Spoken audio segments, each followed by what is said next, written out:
Hello my friends, welcome to my corner. I would like to share with you my impressions on Franz Kafka's Das Schloss, the castle. And you may be thinking, Jorge, there are just about 7,952,621 videos on Franz Kafka's The Castle. Now my question to you would be, are there 7,500,000, whatever that number was, videos about The Castle? The fact is, I do not know because I didn't check. Here's the thing. What I do is this. When I want to make a video, I take notes, I set up the camera, I sit down here, and I make the video. I don't really know if there are other videos about the books that I am talking about, and in some cases like this one, I am pretty sure that there are. But one of the reasons why I do this is this. I believe that no matter how many opinions we get on a book, in a way, it is impossible for two people to read the same book. You know what I mean? Yes, we may have similar ideas and some things will repeat, as we listen to different opinions. But if I have heard 500 opinions on The Castle, I am still looking forward to hearing the opinion number 501, because I believe that everybody has something to say about these books. A book, as I have said before in one of my, I think it was my first video, the one on Joseph Conrad's Heart of Darkness. A book is, among other things, a mirror, and each reader sees him or herself reflected in it. So that's one of the many reasons why, I would like to hear more on these books. So that's why I do these videos. So because of that, I want to share with you my thoughts on The Castle, Franz Kafka's masterpiece. And yes, I called it his masterpiece. So I hope my opinions on this book resonate with you. So as you know, The Castle is one of many books that we are able to read because Max Brod, Kafka's friend and literary executor, decided not to follow the author's instructions that every manuscript and every story that he had not published in life be burnt after his death. Now there are two aspects to this situation. We have the literary aspect and we have the ethical aspect. I think from a literary perspective, I think most of us agree that Max Brod did the right thing. The ethical aspect, on the other hand, is a different story. I am not going to pronounce judgment on this because I do not believe in judging, but I will say this. I would love to hear the conversation that these two had when they met in the afterlife. Okay, I'm just going to say that. So to be honest with you, The Castle was really a delayed reading experience for me. And there were two reasons for that, right? There were two considerations that I had that kind of kept me away from this book for a very long time. The first one is the fact that this book is lacking in plot, okay? And the second one was that this is really an unfinished work, okay? These things are true. But if you have not read The Castle, please do not let these two things keep you away from this book, okay? Just do not make the mistake that I made. It is true that The Castle is not plot-driven. When it comes to the structure and how it reads, not the length, of course, but how it reads and the structure itself, the narrative structure, it reads more like a novella, okay? Because this text is really adrift, okay? It is really free when it comes to how the information is presented to us. But it is really such a compelling text, okay, that I personally read it in record time. And as I have told you before, I am a very slow reader. I would say that few authors really are able to grab your attention the way that Franz Kafka does. When we consider that he is not much interested in plot, that becomes even more of a feat, So I would say yes, Kafka really is very good at attracting the reader and just grabbing his or her attention. And then moving on to the other issue, which is the fact that this is an unfinished work, right? If you think about it, and this has been said many times, even if you look at Kafka's works, stories, books, whatever, that are actually finished, that he completed, right? They have an unfinished quality to them, right? They do seem incomplete because Kafka did not adhere to the traditional narrative structures. So we do have to say that, right? The Castle is really an open work, okay? But let's just pretend, or let's say that you are one of those readers who read books in order to find out what happens at the end. Well, with this one, you get a publisher's note here that tells you how the story would have ended. So you would be satisfied in that case. Because the thing is this, Kafka actually told Max Brod how the story was going to end. So we do know what the ending would have been. Let's look at the situation here. Okay, we cannot really talk about plot, but we can speak of situation. We have the main character, K, not Joseph K, okay, as he used to be in the trial, but just K, okay, his name is gone in this case. And he is a land surveyor who arrives at a village and he is told that he does not have a permit to be there. So what he wants to do is he wants to go to a castle in order to get this permit. But his efforts to get to that castle are constantly and continuously thwarted. He becomes obsessed with the very elusive figure of Clam, okay, who is one of the castle officials that he hopes will be able to provide him with that permit, right? So he's hoping to get a solution to his problem from this person. Now, as Kay tries to get to the castle, right, he meets many different characters. Some important ones are Frida, who eventually becomes his love interest. Then there are two assistants that are assigned to him, right? There's the messenger Barnabas and his sisters, Olga and Amalia. And then there are also Clam's secretaries, Momus and Erlanger. Finally, there is the figure of Miss Gisa, the schoolmistress. But there are many other important characters along the way too that he meets as he tries to get to the castle. It is virtually impossible, I would say it's very difficult, to read the castle, or Kafka for that matter, in a way that is not allegorical, okay? I think allegory is a central theme here. It is impossible to talk about Kafka without mentioning the concept of allegory. Modern society creates countless, innumerable obstacles as individuals try to achieve fulfillment, okay? We are trapped in labyrinths of our own making, that kind of thing. This is the kind of idea that you will find in the castle. You can compare this to another notion or to another castle. Saint Teresa of Avila, she has a work titled The Interior Castle, which is also known as the Seven Mansions or just the Mansions. And she speaks about the soul's journey to God as an inner voyage through these chambers, right? These 7 stages or 7 different kinds of prayer, which are the mansions in that inner castle. So you have the castle that Kay is trying to get to. You can compare that to Teresa of Avila's interior castle. There are 2 themes that I see as important in Kafka's novel, okay? One of them is the journey-destination dichotomy.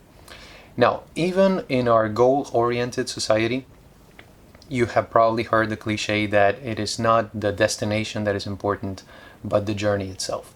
Now, my idea about this is that sometimes, or very often, a cliche is just the truth that has been repeated, maybe a little bit too often, okay? But that's just my view of it.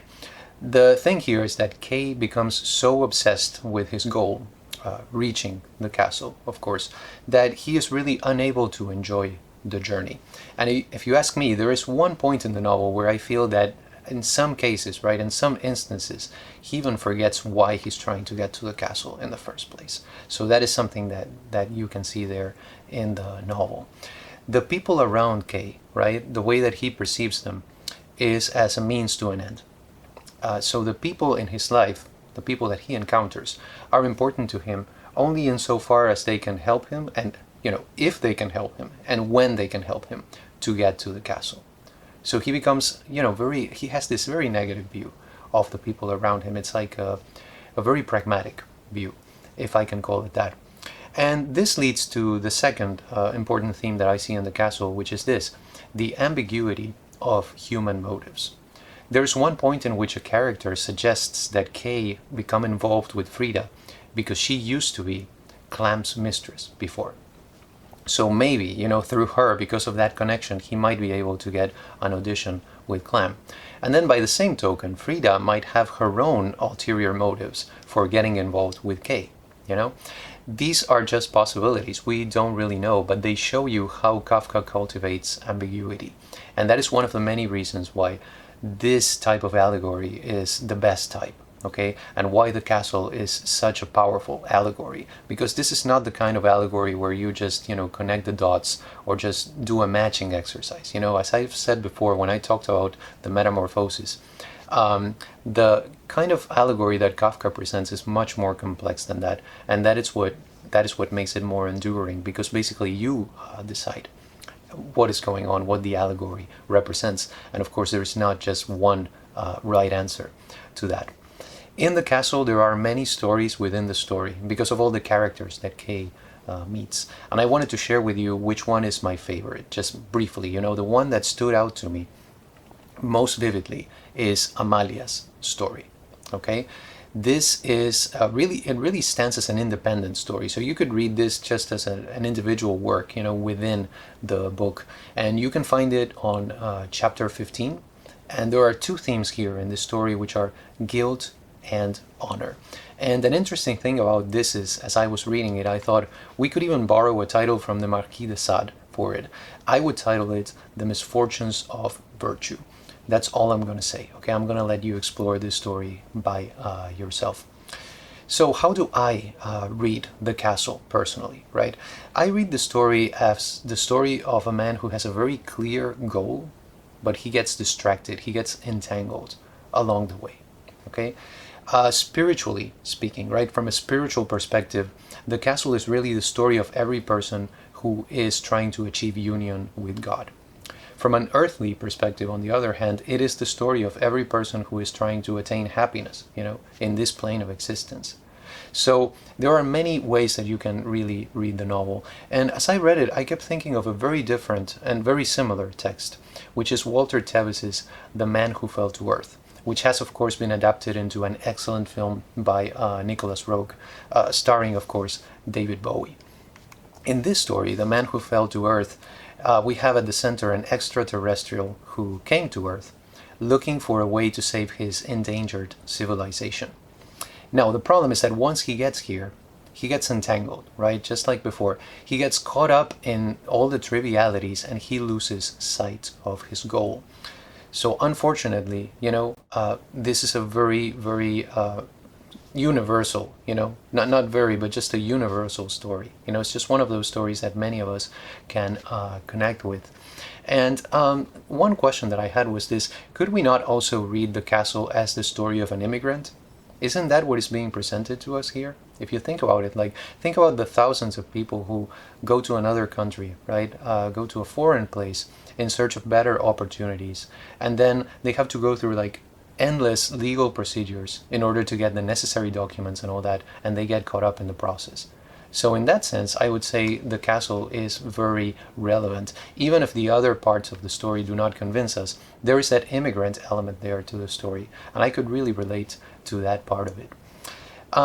Let me give you a little bit of information on the edition that I have. Okay, I have this one published by Schocken, okay, and it features the translation by Willa and Edwin Muir. I cannot read German, of course, but I really like the way this reads in English. You also have here an introduction by Irving Howe, which I thought was fantastic. It's magnificent. It's really insightful. I like the way he explains Kafka's style. Okay, he has a section about that. Then the difference that he makes between reading and interpretation. He talks about that, and I thought that was very good. And also his take on Amalia's story, which, as I told you before, was my favorite. And this one also has an homage by Thomas Mann.